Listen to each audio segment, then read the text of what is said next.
This is Hidden Killers Year in Review, a look back at the biggest stories of 2025. This is the Hidden Killers Podcast with Tony Bruschi and continuing coverage of the case against Bryan Kohberger. So here's the situation. A woman claims she was the DoorDash driver who saw Bryan Kohberger at the Idaho murder scene. And she decided to share this information while getting arrested for a DUI in 2024, 2 years after the murders. Here's the thing. We don't even know if she actually was the DoorDash driver.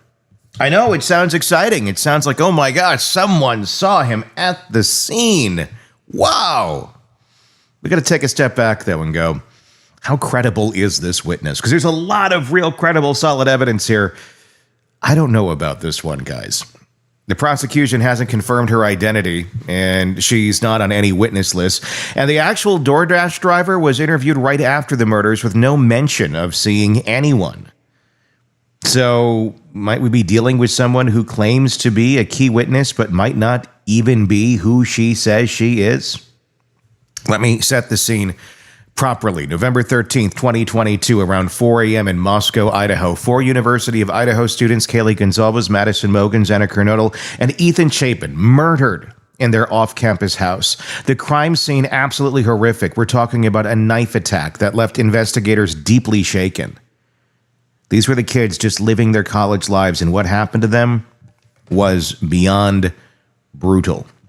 Now, Xana Kernodle had ordered Jack in the Box through DoorDash that night.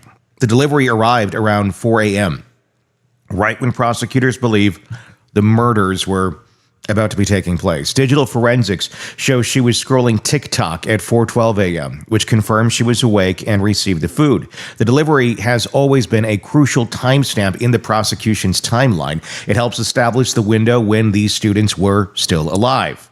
Now, fast forward to February, or not, just fast forward to 2024, body camera footage surfaces from a DUI arrest where the woman being arrested tells officers in the police station that she needs to testify in the murder case of those college girls in Moscow. She claims she was the DoorDash driver that night, and she parked side by side with Bryan Kohberger's white Hyundai Elantra. She says she saw him there at the scene. Now, if she is a real DoorDash driver, okay, that's got to add a little trauma to your life, realizing that you were there. But are you the DoorDash driver, I guess, is the big question. Just because you say you are the DoorDash driver, in that case, involving the murder case of those college girls in Moscow, I don't know, kind of a generic way of describing it when, it's kind of a big deal. Maybe you know the name of it more than just those college girls in Moscow. I don't know. It just seems a little off. That's my conjecture. Again, I don't know if she is or not. At this point, no one does. We're taking her word for it. DoorDash is not revealing her name.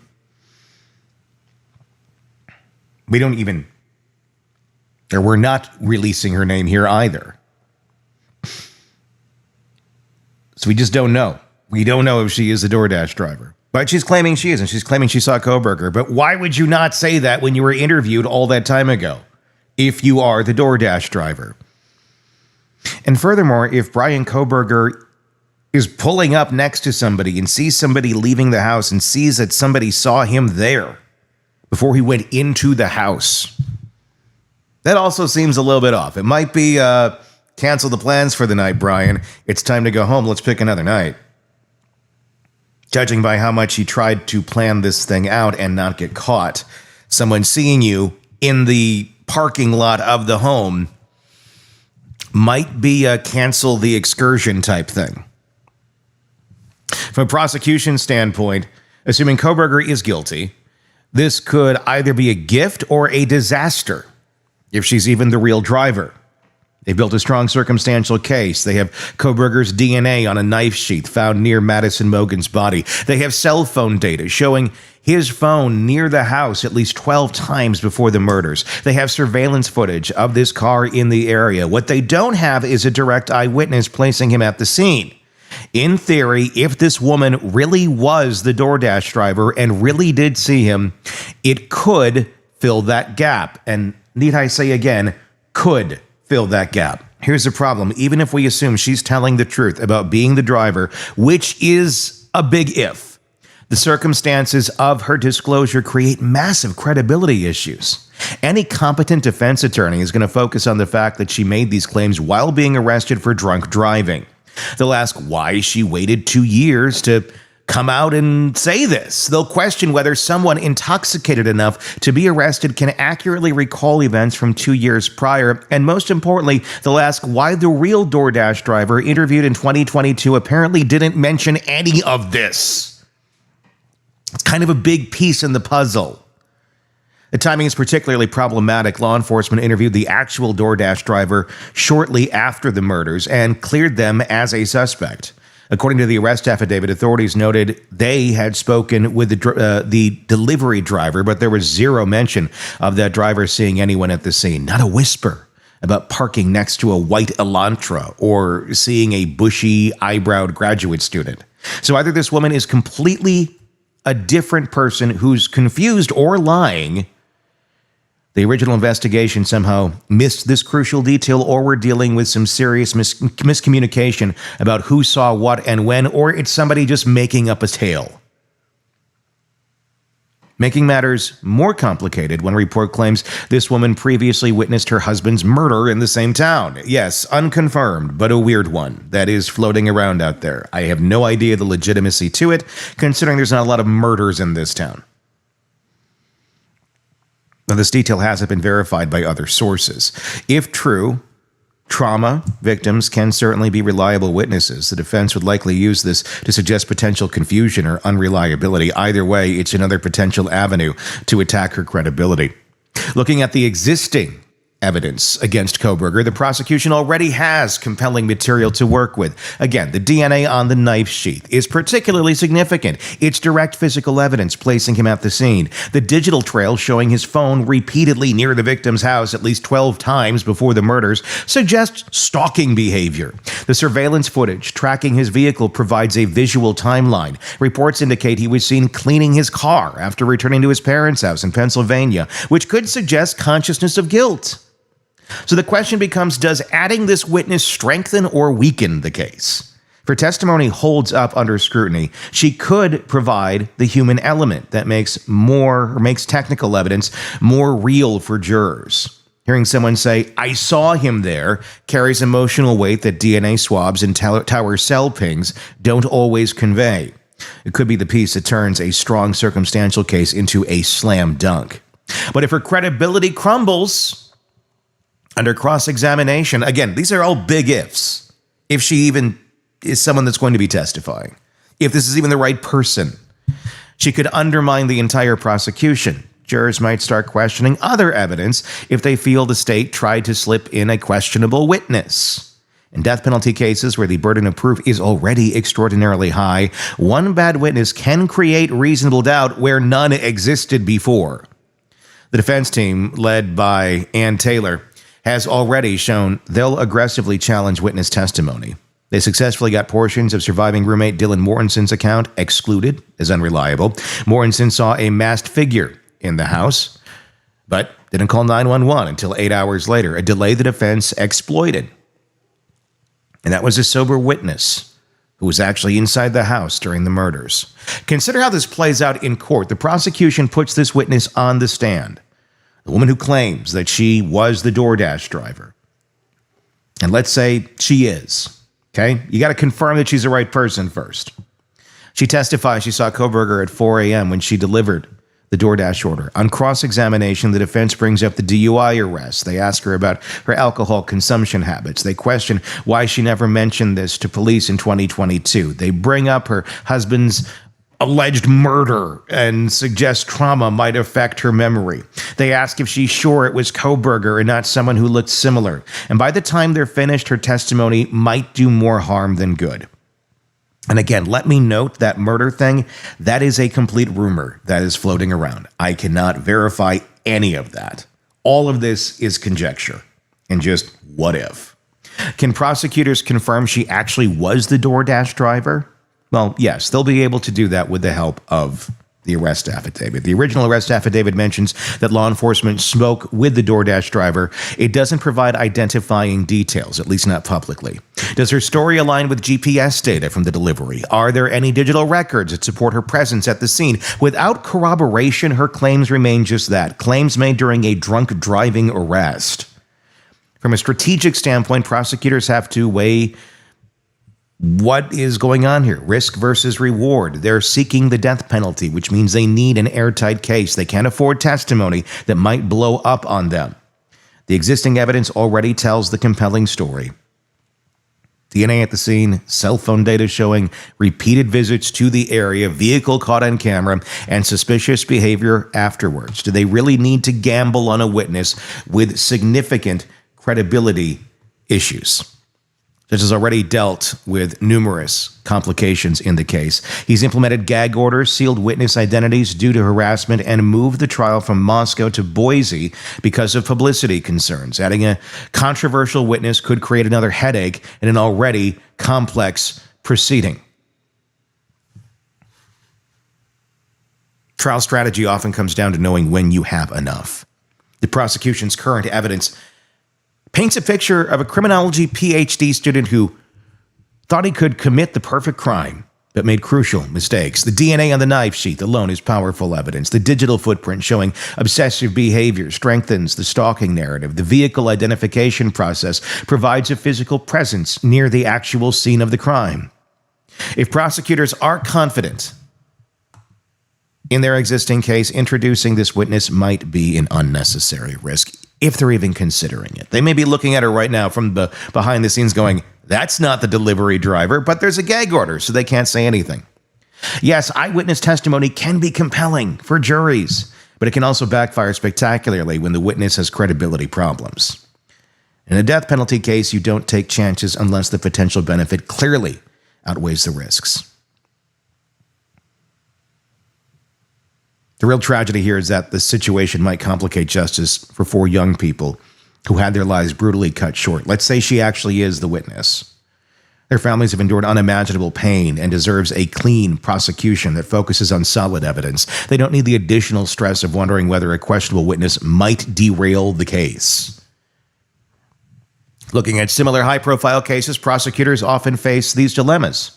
Do you use every piece of evidence available, or do you present your strongest case, even if it means holding something off that may be very strong or may be very detrimental? You just don't know how it's going to land. The answer usually depends on what you've already have. When the existing evidence is strong, adding questionable elements often does more harm than good. Looking at this purely from a strategic legal perspective, this witness probably hurts more than helps, at least right now. The prosecution has built a methodical case based on physical evidence, digital forensics, and behavioral patterns. Adding a witness who emerged during a DUI arrest 2 years after the fact introduces that element of chaos into what really needs to be a straightforward presentation of facts. If Kohberger is guilty, as the evidence suggests, the prosecution's best path is to stick with what they can prove beyond a reasonable doubt. DNA doesn't lie. Cell phone data doesn't have credibility issues. Surveillance footage doesn't get arrested for drunk driving. These forms of evidence might be less dramatic than eyewitness testimony, but they're also harder to discredit. The defense will have their work cut out for them, explaining away the DNA evidence and the digital trail. Why give them an easy target in the form of a questionable witness? Sometimes the smartest move is recognizing when you already have enough to win and not overplaying your hand. Ultimately, this case will ultimately be decided by the physical and digital evidence, not a last-minute witness with credibility concerns. The prosecution spent years building their case. They've weathered delays, venue changes, and intense public scrutiny. Adding the unreliable element at this stage would be like a chef deciding to experiment with a new ingredient right before serving the crucial meal. The stakes are high, 4 lives lost and another potentially facing execution. You stick with what you know works. The victims deserve justice based on solid evidence and careful prosecution. Their families deserve a trial that focuses on facts, not sideshows. And if the evidence shows Kohberger is guilty, that evidence should be strong enough to stand on its own without questionable last-minute additions. Because in the end, it isn't about winning at any cost. It's about presenting the truth in the most credible way possible. What do you think about this witness that has popped up? Is she legit? I don't know the answer to that. There's really no way of confirming unless we have a record from DoorDash or the police give some sort of information that, yes, this is in fact the person that we questioned. Or is this, as we see in many cases, somebody looking to get out of that DUI, looking for some sort of sympathy when she's really in a bind? I'm the driver from DoorDash. Please be easy on me. I don't know. Anything is possible here. I'll tell you what, watching her in the video, and that body cam video in the police station, not the most convincing of a human being. Really not convincing, honestly, at all. In fact, hurts credibility, what she talks about, what she's been dealing with, what she's been on. It's a tough one. And in many ways, it's not. I view this as being more troublesome if she actually is the driver. Because you're going to have her credibility questioned then. If she's not the driver, then she's just a person out there making things up. Which happens a lot. But if she is, do you take her? Do you put her on the stand and say that she saw him? Because that's a pretty big key detail that if you were there that night and you were being questioned, you would tell the police. There is zero reason that you would miss that. That's not like a, did you see the street lights down the way? Did you notice that they were blinking yellow? I didn't see any street lights. There's no street lights there. Well, there actually is, but you could miss that. That could be a reasonable thing to go, okay. It's not reasonable to think that this person did see Kohberger in the driveway as she's portraying her, like looking out your window, there he is parked next to you. And not report that? Really? That's the part you would not report? The seeing the suspect? Seeing someone in the driveway waiting? I would think that would be there. There's really no reason why it wouldn't be. Tell me in the comments what your thoughts are on YouTube or on X. And be sure to press subscribe wherever you're downloading podcasts, whether it is on any platform. Hit subscribe there, but also please do check out our YouTube channel. Just search Hidden Killers with Tony Bruschi so you can join in those conversations. And you can see us doing the show every day. We put a lot of other content out there that's video exclusive as well on our YouTube channel. So please do check that out. All right. Until next time, I am Tony Bruschi. Thank you guys for listening. We'll talk again real soon. Craving non-stop true crime updates? Press subscribe now and get the latest cases, analysis, and expert commentary delivered straight to your feed. Only from the Hidden Killers podcast and True Crime Today. What is going on with the DoorDash driver in the case of Bryan Kohberger and the Idaho 4 murders? More questions are being asked than answers are being given. Today, we are going to look at what happened, what it means, and what's next in the case of Bryan Kohberger and the DoorDash driver. I'm Tony Bruschi. Thanks for joining us. Please, before we get into what happened, hit subscribe wherever you are watching this so you don't miss any of our content that we put out for you every single day on this case and the many cases we cover for you here at True Crime Today and the Hidden Killers podcast. And if you're watching on YouTube, in the comments section, let us know what you think of this piece of the case. We're going to go into what is going on here. What happened? Why are so many people talking about this DoorDash driver? Well, let's break it down. The night of the murders and the DoorDash delivery in the early morning hours of November 13th, 2022, those 4 University of Idaho students, Xana Kernodle, Ethan Chapin, Madison Mogan, and Kaylee Goncalves, were tragically stabbed to death in their off-campus home minutes before the killings unfolded. At precisely around 4 a.m., Xana Kernodle received a routine DoorDash delivery from Jack in the Box, delivered by a local woman known only publicly as MM. At the time, the DoorDash driver's involvement seemed minimal, providing only a timestamp to investigators that would become pivotal in reconstructing the precise sequence of events leading up to the murders. Police documents initially cited this delivery solely as timeline confirmation, with no mention or suspicious vehicles, or no mention of suspicious vehicles or persons observed by the driver. And that is key, because our memories do not improve with time. Our memories have to be recalled every time we want to bring them back up. It is not a videotape and you're just playing it back. That's how you can get false memories. That's how you can get things in memories that the rest is real, but that part might not be. All I'm saying is, if she saw him in that car that night, I think that might have been something she would have brought up to the police when questioned. I would think. Although I've said in another episode, what if she just really didn't want to get involved? She'd already gone through so much trauma. And now this. I could see someone saying, didn't see anything, just to get them away. Or did she say something and we just don't know about it? It is one of those things where it is sealed up. It's another question we just don't truly know the full answer to yet.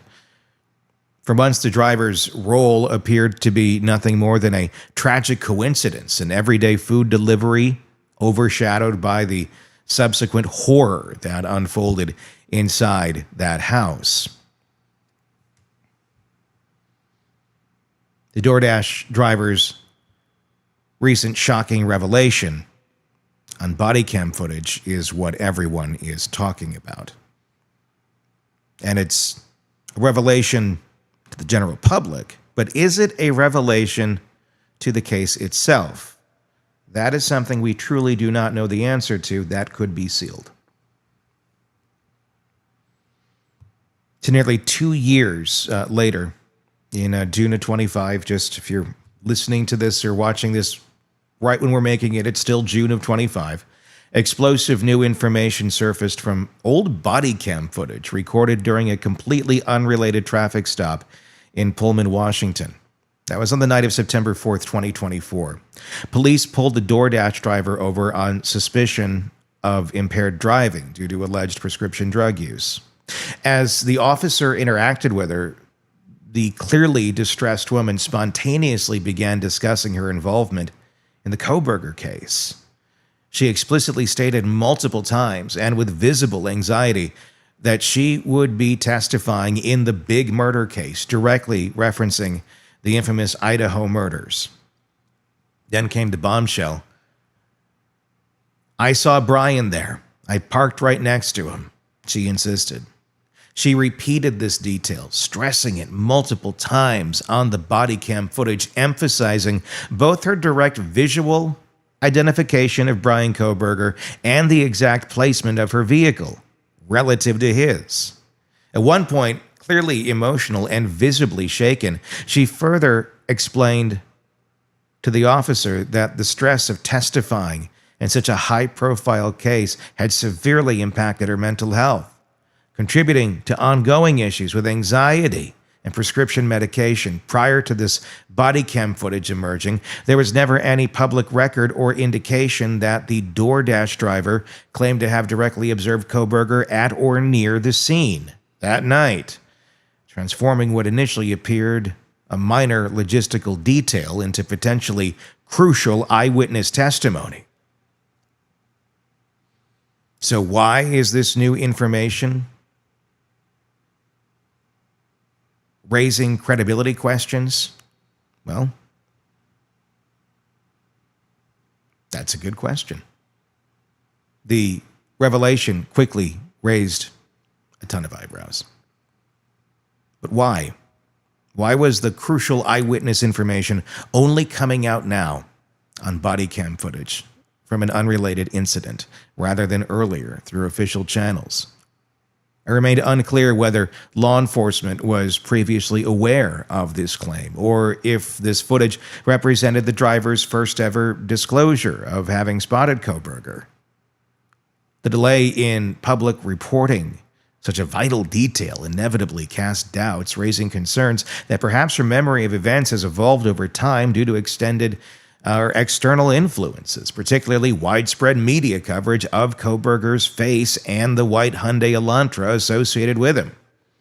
Defense attorneys could strongly suggest that her identification is the product of hindsight bias, influenced by or contaminated by images of Kohberger prominently featured in news stories, rather than an authentic recollection from that night.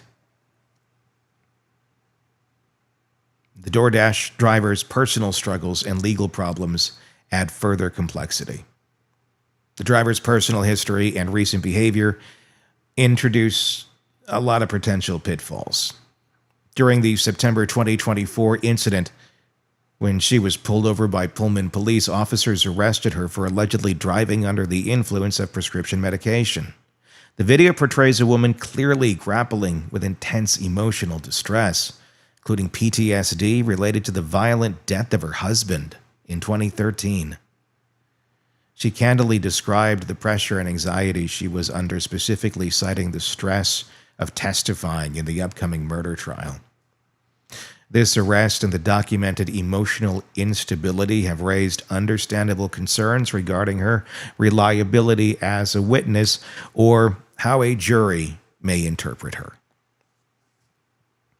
Although personal struggles alone do not discredit testimony, they do provide defense attorneys a compelling narrative to challenge her memory, judgment, and overall credibility when the case eventually goes to trial. So what does all of this mean? Those are the facts. That's what's happened. What does it mean? What could her testimony do? Could it strengthen the prosecution's case? Well, if prosecutors successfully present the DoorDash driver as a credible eyewitness, her testimony could dramatically bolster their case against Kohberger. Eyewitness accounts resonate powerfully with jurors because they offer a direct, humanizing connection to the accused.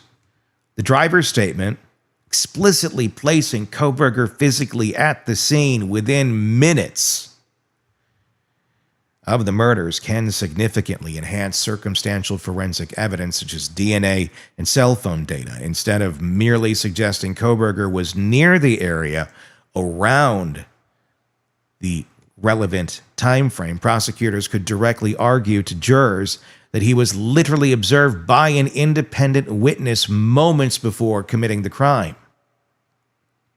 Such testimony could greatly enhance the clarity and emotional impact of the prosecution's timeline narrative. So, why the timing of her statements? And how it could damage the prosecution? Well, conversely, if you look at it the other way, the timing and circumstances surrounding the DoorDash driver's claims pose serious credibility issues if indeed it emerges that she did not report seeing Kohberger until well after his arrest and widespread media coverage. The defense could persuasively argue that her identification was retroactively influenced, unintentionally shaped by seeing Kohberger's image repeatedly broadcast as the prime suspect. And I'm not saying she did. I'm not saying she didn't. I don't know the answer to that question. And I don't know that she knows the answer to that question either. I could see how that could work. I was the DoorDash driver, you tell a friend. You were? I mean, did you see him? No, I didn't see him. You can start questioning yourself. Well, did I see him? Maybe I might have seen something. Next person asks, see him? Think I might have. I saw something, and it keeps kind of going. And then eventually you almost inch yourself there. And, you're telling a big piece of a big story to friends. Sometimes people embellish, and then sometimes you say it enough and you believe it. And that happens to anybody. That's nothing special. It's nothing strange. I'm accusing her at all. It's called a false memory. And it can happen that way, or it can just happen because of trauma, or it can happen because of so many different paths that one may take with their brain trying to comprehend what you just went through. Jurors naturally view delayed revelations with suspicion, particularly if there's any indication of evolving memories or external influences shaping recollections over time. And yeah, there's some history there that may be questioned. The driver's documented struggles with anxiety, PTSD, and prescription drug issues introduce further credibility challenges. They just do. And I am not blaming her or saying she's a bad person or anything. No, I hope she's getting the help that she needs. And it looks like she's been trying, but she's been through a lot. So I wish her all the best. But these are also things that the defense will jump on. The defense may attempt to persuade jurors that these circumstances call her overall reliability into question, arguing that emotional instability or medication use might affect her memory accuracy or the clarity of her observations. Although her mental health struggles are undoubtedly sympathetic, in a court of law, any perceived impairment could negatively impact jurors' perception of her trustworthiness. It is what it is. So, if you haven't pressed subscribe yet, do that. I'm going to talk about what's next here. And if you haven't commented yet on our YouTube channel about this, please, what are your thoughts on this specific issue in this specific case? I'm really curious to see that. So what's next? What's on the horizon here? Well, pretrial hearings to determine the admissibility of her testimony. Before jurors hear her story, expect intense pretrial litigation regarding her testimony. Prosecutors will vigorously seek to exclude prejudicial aspects of her personal history, particularly the arrest for impaired driving and mental health struggles, as irrelevant or overly prejudicial. The defense, conversely, will argue those factors are directly relevant to her credibility and reliability as an eyewitness. It's just going to set the stage for fierce courtroom battles even before the trial officially begins. So buckle up. And a high-stakes cross-examination would be anticipated if the driver testifies. Her cross-examination is going to be one of the trial's critical moments. The defense's attorneys will meticulously challenge every aspect of her memory and observations, probing her recollection of events, her mental state at the time of the delivery, and especially the reasons behind her late reporting of seeing Kohberger. Prosecutors, on the other hand, have to carefully guide her testimony, attempting to clarify and contextualize her delayed disclosure to maintain her credibility. Big hurdles. And then the possible clarification of the timelines and the initial statements. What about that? Well, during trial proceedings, we should finally obtain clarity regarding precisely when she initially informed authorities of seeing Kohberger. Till then, it really is anyone's guess. And this is just the time she verbally spilled it and it came out on camera.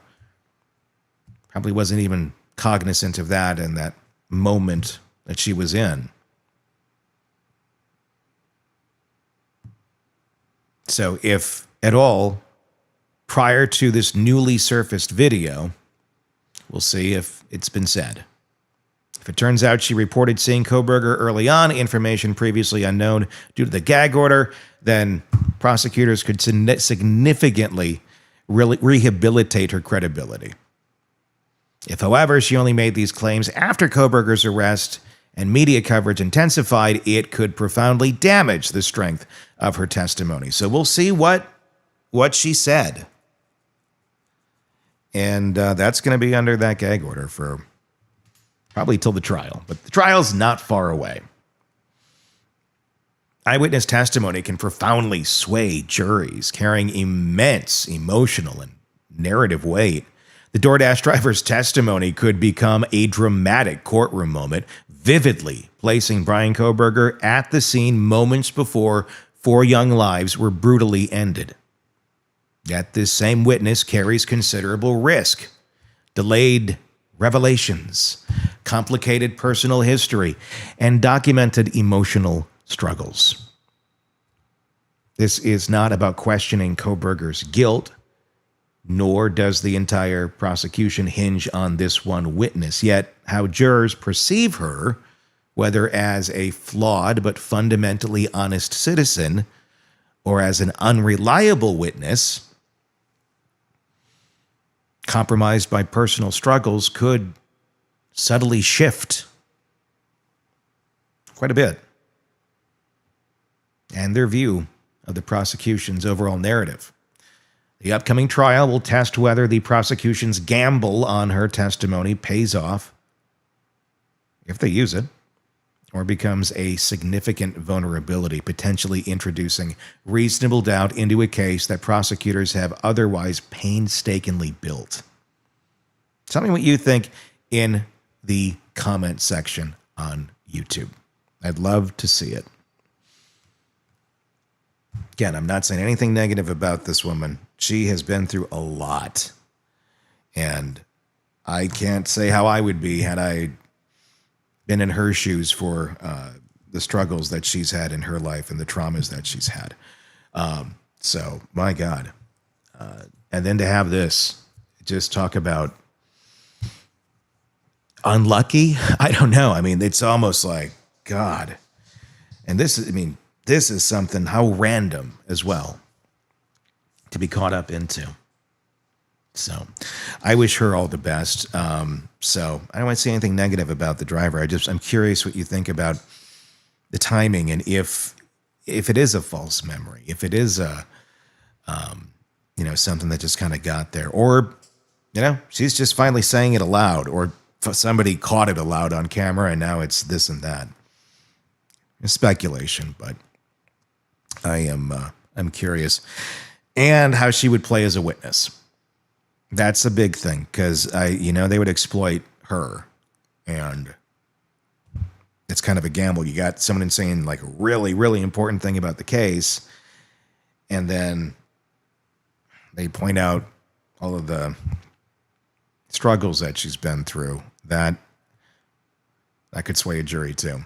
Anyway, tell me in the comments what you think. Press subscribe wherever you're downloading podcasts, so you don't miss any of us, any of our stories anywhere. We put tons out every single day, so do that in the podcast world. And then on YouTube, check us out there. Just search Hidden Killers with Tony Bruschi. If you're already there watching, thank you. Hi. And please hit the subscribe button. And if you want to see everything in advance, we have a new premium option on YouTube where you can be a supporter of the program, be a premium supporter, and then you will get access to all of our episodes basically as we make them. So you get them sometimes days, sometimes weeks in advance of when we're producing them and putting them out. So get in on that and help us grow this channel. We really definitely appreciate your support. But most importantly, hit subscribe. Start there. Really appreciate it. Until next time. My name is Tony Bruschi, and we will talk again real soon.